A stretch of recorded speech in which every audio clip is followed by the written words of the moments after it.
by'umwihariko igicuro kibi gifata mu gitsina. Ndavuga ibicuro 8 bizengereza bikababaza. Ibi bicuro biragatsindwa n'Imana. Ibi ni ibicuro bibi cyane. Ibicuro harimo abantu batabyemera, harimo n'ababyemera. Ntabwo nje hano ngo wemere ibyo nkwemeje, we wemere ibyo uzi byakubayeho. Kuko niba waragize igicuro ku jisho ry'iburyo ugahita ubona ibyiza, ubwo wowe iki kiganiro nucyumva n'amahoro. Niba waragize igicuro ku jisho ry'ibumoso ririra ugahita ubona ibibi, hagarara rero, ubwo we turagendana. Niba usitara wasitara injo ibintu bikemera, ubwo turajyanye muri iki kiganiro. Niba usitara imoso ugahita wisubirira inyuma, ubwo turajyanye. Sije wabizanye, sinjye ubikora, ariko abaho ibintu bisa n'igisekuru byagiye bibaho uruhererekane, bamwe babyemera abandi ntibabyemere. Ngira ngo icyo kintu nta muntu utari kucyumva, rero nta muntu utari kuntahura.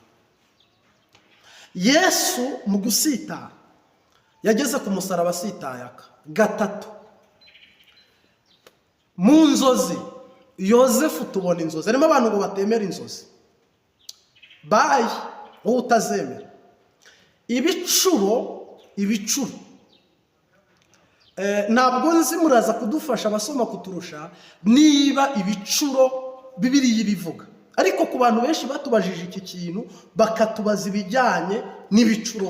Abakristo bafata igicuro gute? Bizera ibicuro gute? Ese Imana yanyura mu gicuro ikarengera umuntu? Ese Imana yaca mu ino igafasha umuntu? Ese Imana yaca mu nzozi igafasha umuntu? Ubwo singarutse ku mpano za Mwuka Wera, harimo kwerekwa, kumva ijwi, ubuhanuzi n'ibindi bitandukanye bifasha umuntu mu rugendo.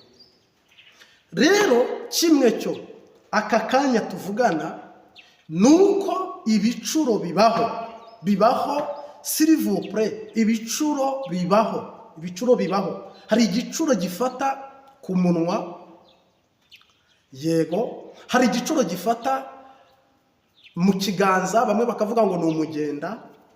Hari igicuro gifata umubiri wose. Hari ibicuro bifata ukuboko kw'ibumoso. Hari ibicuro bifata ukuboko kw'iburyo.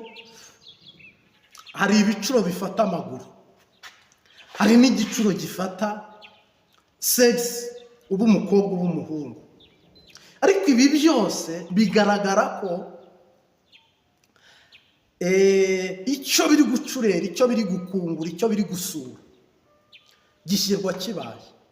Kera abanyarwanda bafite nk'imyaka 30 gusubiza hejuru, ngira ngo barabizi. Hari igihe twabaga twicaye ku muriro, ukumva nka nyokuru cyangwa sogokuru cyangwa kaka mu ndimi z'abanyamahanga, nyogokuru mu Kinyarwanda, umuriro ugahutera ati subya,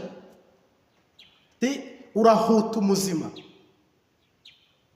urahuta ubuzima cyangwa umuzima. Noneho uhutera werekeza mu kirambi bikagira ubusobanuro. Ni mu kirambi, uhutera werekeza hanze, ubwo mu muryango usohoka bikagira ubusobanuro, kuko amashyiga aba ari 3 nk'uko aya maguru ya kamera ngira ngo aba ameze. Ku mashyiga 3 rero, rimwe umuriro uhutera uri mu nzu ukagira ubusobanuro, uhutera uri hanze bikaba ubusobanuro, uhutera usohora cyangwa mu kirambi bikagira ubusobanuro. Ibyo byose rero nta kintu na kimwe bitagira umumaro, cyangwa se nyine bitagira ingaruka. Bibe byiza bibe bibi, ariko bigira ingaruka, impact. Hari ibyo abantu babona ukabona nk'igihunyira gihagaze ku giti cy'umuvumu. Kera imivumu ikibaho n'imikoryo n'ibiti bivumye, abantu bacirira abadayimoni ni nabyo biti bakoresha. Ariko turahamirije kwa jina la Yesu, toka shitani, imyuka mibi ishe, nta muntu ugicirira abazimu. Ariko ibyo ni ibiti mu Kinyarwanda. Ngira ngo nigeze nkorera muri bare nationale, ariko i Nyanza mu Rukari. Hari ibiti by'umuvumu, abahazi murabizi. Nta muntu ujya ukimenyera, ntawe ugikinisha kiriya giti. No kumva imwimba, izi mva nta muntu uzimenyera kubera ibiti bihari. Tubitinyira iki rero? Ni amateka. Ninavuga ibi njye iwacu ni ibwami. Cyakora ibindi undi mwirondoro ntuwumbaze, naho ndi buno ntuhambaze, kuko si ngombwa. Ahubwo utega amatwi ibyo mvuga, kandi nushima ikiganiro cyacu ukore subscribe cyangwa se sabone. rero iyi miko bakayitera bafite ibyo bagendeye, imivumu bakayitera bafite ibyo bagendeye, imikoni bakayitera bafite ibyo bagendeye. Ibyo bintu uko ari bibiri, umuko uvamo icyima cyangwa isekuru, abantu bahagika inzuki cyangwa begeka inzuki, nibyo bintu bashobora gukuramo ibindi yenda bakabicana, ariko nta mbaho zivamo. Ni ibiti bidashibuka, iyo ugitemye ntigishibuka, ariko ndamenya bimwe bishibuka. N'umuvumu ni ukuvamo isekuru cyangwa ibyima cyangwa imbehe cyangwa ibintu bya kinyarwanda nanone, ariko nibyo. Umuko niwo nta kamaro, uretse ngo ko bawushyira hagati y'imirima itandukanya umurima wa naka n'uwa naka. Enjoy, ngira ngo uri kubyumva neza cyane. Rero ibyo byose ni ibyagiye bibaho, ariko byose bifite ubusobanuro. Rero ukajya kubona ukabona inkotsa, inkongoro biri aho ngaho, biri gucurera ibintu, biri gusura ibintu. Umwe akavuka agaheka, batuwo ni umukobwa, undi akavuka kubaka, batuwo ni umuhungu. Hariho rero agakiza kabyemera n'agakiza katabyemera, ariko agakiza ni kamwe. Muri komenti uzatubwira niba mwebwe ibyo bintu mubyemera. Ari nabyo usanga bimwe mu mico ya kinyarwanda bavuga ngo uca imyeyo. Bamwe barabyihana ko ari icyaha, abandi bakabyemera ko atari icyaha, ubwo ni ku bakobwa. Abandi kwisiramuza bati ni icyaha, abandi bati si icyaha, ahubwo no gukuraho umwanda. Ngira ngo rero ni ikintu uri kumva ko Yesu Kristo ntabwo ibyo byose yagiye bigira cyakora icyo nzi cyo Yesu yarakebwe. Ugukebwa k'umubiri niko bivuga, ariko gusiramurwa mu kinyarwanda. Ngo ariko Pawulo waje mu kwigisha aravuga ngo ariko cyane mukebwe ugukebwa kw'imitima, koko ari byo byabazanira ubugingo kuruta ikindi kintu icyo ari cyo cyose. Uyu munsi wa none rero mu maeglize haba imico itandukanye, ari nacyo kidutandukanya. Usanga abadive bemera ibi, Bibiliya ikaba imwe tukayihuza, igitabo cy'indirimbo kikaba kimwe tukagihuza, ariko ibindi ntitubihuza. Ubwo tukaba tubaye separe, turatandukanye. Abakatolike tugahuza Bibiliya, ariko yo ikajya mu kinyarwanda ikitwa Bibiliya ijambo ry'Imana, ariko bagakoreshamo Yezu. Noneho twebwe ikitwa Bibiliya yera, ariko igakoreshwamo Yesu igiswahili. Ibyo bikaba biradutandukanyije, ku bayoboke nyine bikaba biradusepaye.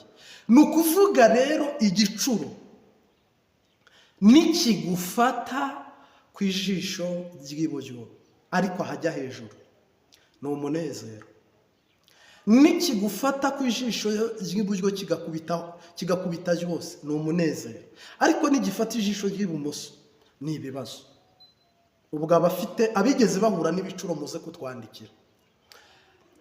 Iyo kigufashe intoki cyangwa ibiganza ni ikibazo, ariko abafashwe n'ibicuro mu rugingo cyangwa mu ngingo zitwa ikiganza, nawe tuguhaye ikaze utwandikire.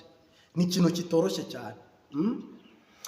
Noneho wafashwe n'igicuro mu gitsina, warubatse cyangwa warashenye, icyo ni umwihariko umuntu atapfa gusobanura. Mwibuke ko turi abakristo uko yiboneye. Ni ikiganiro bisaba ko ugitegura kugira ngo abazumva iki kiganiro, hari igihe haba harimo n'abana, kuko kuri jenda mbonamo n'abafite 13.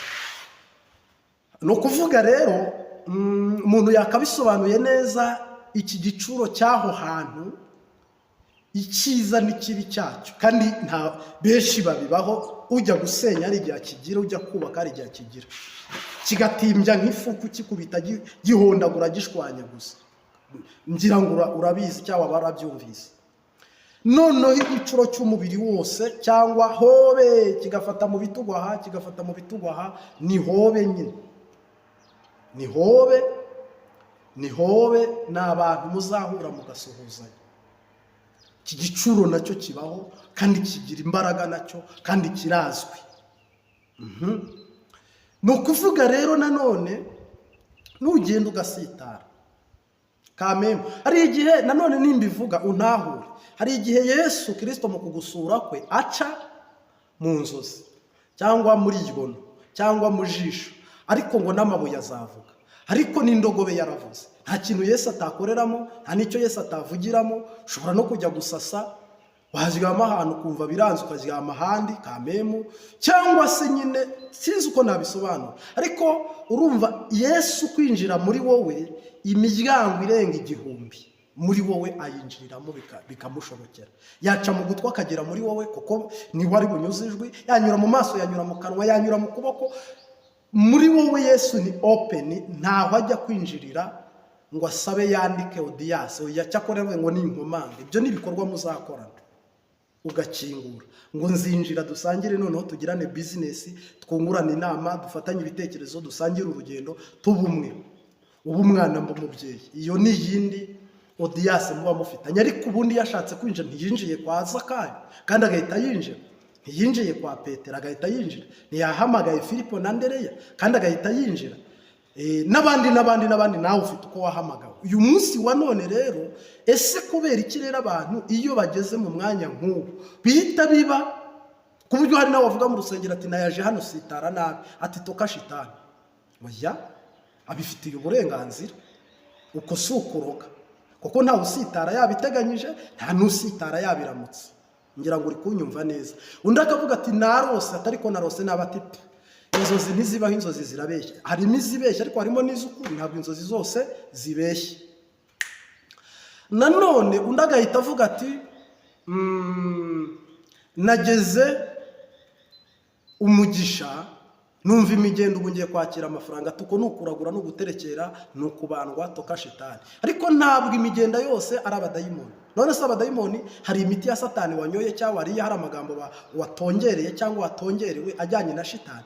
N'umubiri wawe ubwawo ushobora kwiremamo ikintu kigomba kuba ikindi, ubwawo ukihinduramo igicuro kubera impamvu naka. Kandi bibaho rwose, bibaho. Ngiye rero ndi umwe mu bemera ko Imana yagusura inyuze mu buryo butandukanye, ariko bwose butarimo imihango ya gishitani.